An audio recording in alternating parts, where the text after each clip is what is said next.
और जनाब, कराची में कार बाइक वॉश सेंटर तो बहुत से आपने देखे होंगे, लेकिन डॉन न्यूज़ के नुमाइंदे आसिम खान आपको कुर्बानी की सीज़न के लिए बनाया गया गाय वॉश सेंटर दिखा रहे हैं, जहां गाड़ियों की तरह कुर्बानी के जानवरों की भी सर्विस की जाती है।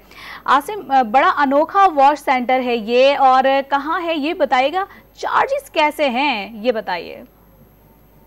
Car wash centre, bike wash centre तो बहुत देखे होंगे, लेकिन आज हम आपको दिखा रहे हैं गायों का वाश सेंटर, और ये है लियाकताबाद में, जहाँ पर आप देख सकते हैं कि 200 रुपये में जो है गायों और जो जानवर हैं कुर्बानी के उनको जो है वाश करने का सिलसिला जारी है। एक अनोखा वाश सेंटर है जहाँ पर ना सिर्फ गाड़ियाँ धुलती हैं बल्कि आप जानवर भी धुल रहे हैं, क्योंकि सीज़न है।